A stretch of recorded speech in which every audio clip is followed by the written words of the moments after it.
¿Está escrito en el Antiguo Testamento que Dios se manifestaría en carne? Bueno, quería hablar sobre este tema porque tenemos, por ejemplo, al judaísmo, a los que practican el judaísmo y los musulmanes, que ellos dicen que es imposible que suceda esto, ¿no? Que Dios no puede tomar forma humana, ¿no? No puede hacerse hombre. Por ello ellos dicen que los cristianos somos idólatras, ¿no? Que adoramos a un hombre, ¿no? Adoramos a alguien que decimos que es Dios, ¿no? Entonces ellos dicen, no, no. Por ejemplo, los musulmanes, ellos creen que Jesús fue un profeta, pero que no fue Dios. Bueno, los judíos directamente creen que fue un falsante, ¿no? Y menos incluso que los musulmanes, ¿no? Pero bueno, ¿qué dice el Antiguo Testamento? Si nosotros probamos, si podemos probar en el Antiguo Testamento realmente que Dios sí vendría en carne o se manifestaría en carne, bueno, queda en evidencia de que el judaísmo y la religión musulmana están errados, ¿no? Y que el cristianismo realmente es verdad. Bueno, tenemos acá, por ejemplo, vamos a leer los profetas. ¿Qué dicen los profetas del Antiguo Testamento? Cuando leemos los profetas, tenemos que saber de que aún no existía el cristianismo. Esto es algo que son escritos siglos antes del cristianismo, ¿no? Entonces, si podemos probar que realmente estaba escrito que Dios vendría en carne, se manifestaría en carne, bueno, podemos estar seguros de que realmente el cristianismo es verdad y que lo que Jesús afirmaba de ser, que él decía ser Dios, realmente es así, ¿no? Tenemos acá, por ejemplo, Zacarías, el profeta Zacarías, leemos en el capítulo 12 de Zacarías, versículo 9, dice así el profeta, dice que en aquel día, o se está hablando Dios acá, ¿no? Dice que en aquel día yo procuraré destruir a todas las naciones que vinieron contra Jerusalén, y derramaré sobre la casa de David y sobre los moradores de Jerusalén espíritu de gracia y de oración, y mirarán a mí, a quien traspasaron, y llorarán como se llora por el hijo unigénito, afligiéndose por él como quien se aflige por el primogénito. Es Dios el que está hablando acá, ¿no? Entonces, Dios mismo está diciendo, mirarán a mí, a quien traspasaron. Es clara la palabra cuando acá dice que es Dios el que dice, mirarán a mí, a quien traspasaron. ¿Y quién es el que, a quién traspasaron? Es a Jesús. Y podemos comprobarlo con el Nuevo Testamento y vemos esta similitud que hay, ¿no? De este escrito del profeta con lo que va a decir, por ejemplo, Juan en el Apocalipsis, ¿no? Podemos leer en el Apocalipsis capítulo 1, versículo 7. Miren lo que dice Juan en la revelación que él tiene, ¿no? Y él dice en el capítulo 1, versículo 7, he aquí que viene con las nubes, y todo ojo le verá, y los que le traspasaron, dice, y todos los linajes de la tierra harán lamentación por él. Sí, amén. Yo soy el alfa y el omega, principio y fin, dice el Señor, el que es y el que era y el que ha de venir, el Todopoderoso. Qué tremendo, ¿no? Vemos que acá dice que está hablando Juan, dice que Jesús es aquel, dice aquí que viene con las nubes, y todo ojo le verá. Dice, y los que le traspasaron y todos los linajes en la tierra harán lamentación por él. Él dice que es el alfa y el omega, el principio y el fin. Dice, el que es, el que era, habla de su eternidad. Y dice, el que ha de venir, el Todopoderoso. Nos habla de estas características o atributos que solamente le corresponden a Dios. Dios solamente es todopoderoso. Y acá Jesús dice que Él es el Todopoderoso, ¿no? Entonces, vemos la similitud, ¿no? Que encontramos acá con lo que dice Zacarías, ¿no? Que él dice que Dios mismo dice, y me mirarán a mí, a quien traspasaron, y se lamentarán, ¿no? Esto va a ser cuando en la segunda venida visible de Cristo, cuando Él venga por segunda vez a la tierra, ¿no? Y dice que harán lamentación, mayormente el pueblo de Israel, cuando vean que aquel Jesús, aquel Mesías que ellos rechazaron, realmente era el Mesías verdadero, ¿no? Y bueno, Dios mismo está diciendo, me mirarán a mí, a quien traspasaron. Entonces, ¿qué quiere decir esto? Quiere decir que Dios se humanó, tomó forma humana, si no, a un espíritu no se puede traspasar, o sea, se tuvo que haber hecho carne para que lo traspasen, ¿no? Y a Jesús le pasó eso, ¿no? Él se humanó, tomó forma humana y en la cruz fue traspasado con una lanza. Bueno, y tenemos también acá en el capítulo 14 de Zacarías, versículo 3, por ejemplo, podemos leer, dice que después saldrá Jehová y peleará con aquellas naciones como peleó en el día de la batalla, y afirmará sus pies en aquel día sobre el monte de los olivos, que está al frente de Jerusalén al oriente, y el monte de los olivos se partirá por el medio hacia el oriente y hacia el occidente, haciendo un valle muy grande, y a la mitad del monte se apartará hacia el norte y la otra mitad hacia el sur. Acá vemos de vuelta, dice, está hablando que Dios vendrá, dice, y afirmará sus pies en aquel día sobre el monte de los olivos. O sea, Dios tiene que hacerse humano para poder poner sus pies sobre tierra, ¿no? Y Él lo hará sobre el monte, dice, sobre el monte de los olivos. Y, y esto va a ser también, y Jesús, vemos la similitud del Nuevo Testamento en Hechos, podemos buscar y leer Hechos capítulo 1, versículo del 9 para adelante, para abajo, dice así. O sea, Jesús está asciende a los cielos, Él resucitó entre los muertos y va a despedirse de sus discípulos, y él dice, y habiendo dicho estas cosas, viéndolo ellos, fue alzado y le recibió una nube que le ocultó de sus ojos, y estando ellos con los ojos puestos en el cielo, entre tanto que él se iba, he aquí se pusieron junto a ellos dos varones con vestiduras blancas, los cuales también le dijeron, varones galileos, ¿por qué están mirando al cielo? Este mismo Jesús que ha sido tomado de vosotros al cielo, así vendrá como le habéis visto ir al cielo. Y sigue en el versículo 12, dice, entonces volvieron a Jerusalén desde el monte que se llama el Olivar, o sea, el monte de los olivos. ¿Qué quiere decir? Dice que el ángel cuando se fue el Señor haciendo a los cielos, les dijo a sus discípulos, ¿qué hacen mirando? Así como vieron que se fue en una nube, así también vendrá. Como la habéis visto irse al cielo, así también vendrá, dice. ¿Y a dónde va a ir? ¿A dónde va a venir? Dice que a donde estaban los discípulos. Entonces se volvieron a Jerusalén desde el monte que se llamaba del Olivar, de los Olivos, el monte de los Olivos. Así que Jesús, cuando venga de vuelta en su segunda venida visible, Él va a firmar sus pies en el monte de los Olivos. Es maravilloso cuando consideramos esto, ¿no? Vemos la similitud que hay del Antiguo Testamento con el Nuevo, ¿no? Y que en el Antiguo Testamento vemos que es Dios el que va a firmar sus pies, y en el Nuevo Testamento vemos que es Jesús, o sea, es Dios, Jesús es Dios.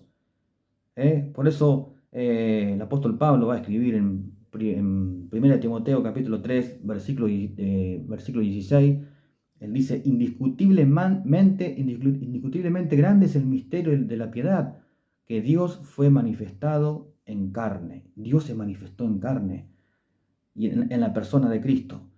Es maravilloso, ¿no? Podemos buscar un montón de pasajes así en el Antiguo Testamento que nos hablan de que estaba escrito de que Dios se manifestaría en carne. Lo vemos en Daniel también, capítulo 7, podemos leer el versículo 13, dice Daniel, miraba yo en la visión de la noche, y aquí con las nubes del cielo venía uno como un hijo de hombre, que vino hasta el anciano de días, y le hicieron acercarse delante de él. Y le fue dado dominio, gloria y reino, para que todos los pueblos, naciones y lenguas le sirvieran. Su dominio es dominio eterno, que nunca pasará, y su reino uno que no será destruido. Vemos acá a este hijo del hombre que dice Daniel, miraba yo en la visión de la noche, he aquí, con las nubes del cielo venía uno como un hijo de hombre. Vemos y que se le fue dado dominio, gloria, reino, y todas las naciones le servirán, le van a adorar. Claro, está hablando de este título que usa acá Daniel, es un título mesiánico y divino de este hijo de hombre. Dice que él vendrá en las nubes, y esta referencia de que él viene en las nubes, solamente en el Antiguo Testamento vemos como se le hace esta referencia solamente a Dios. Por ejemplo, Isaías 19:1, que dice que Dios es el que viene montado en las nubes.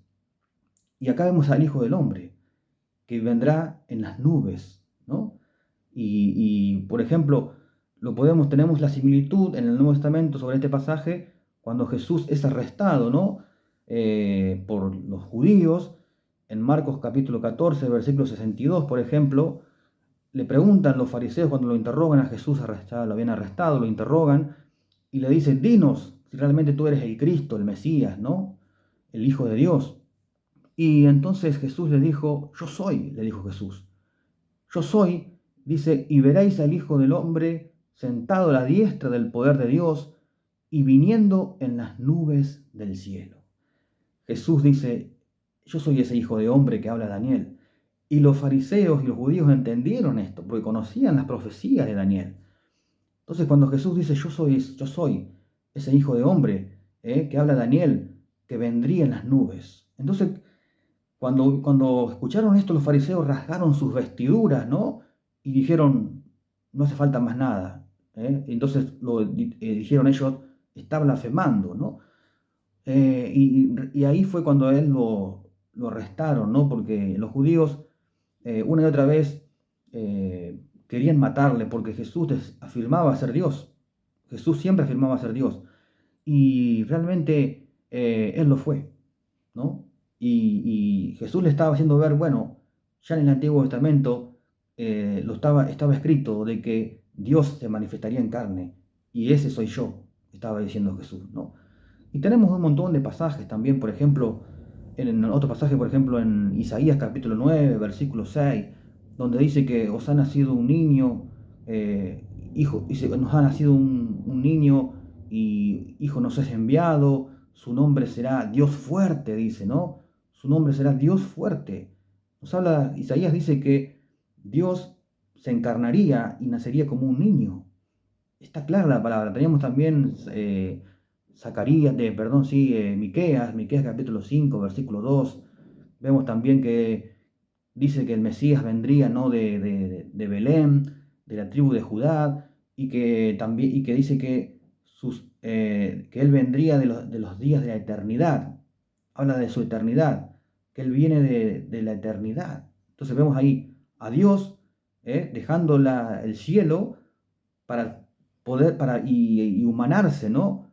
En la persona de Cristo. Y él nació en Belén, ¿no? De la tribu de Judá. Es maravillosa la palabra cuando estudiamos y nos damos cuenta de que Jesús realmente era el Dios que tomó forma humana. Y como les dije antes, Pablo dice en 1 de Timoteo 3:16, indiscutiblemente grande es el misterio de la piedad, que Dios fue manifestado en carne. Dios se manifestó en carne. Él lo hizo. Es un misterio, ¿no? Pero ya estaba en el Antiguo Testamento escrito que se iba a manifestar, que Dios, el Dios Todopoderoso, el Eterno, iba a tomar forma humana.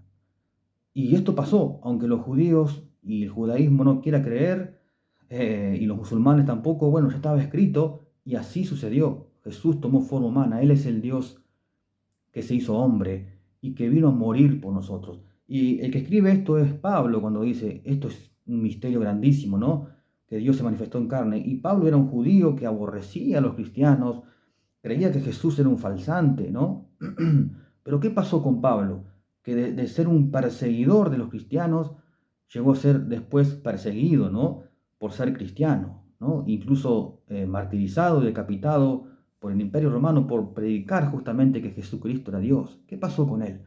Bueno, vemos que en el capítulo 9 de Hechos, camino a Damasco, él yendo a buscar cristianos para arrestarlos y castigarlos, incluso a darle la muerte, se le aparece Jesucristo resucitado. Se le aparece Cristo resucitado y él tiene una conversión realmente espectacular, impresionante, ¿no?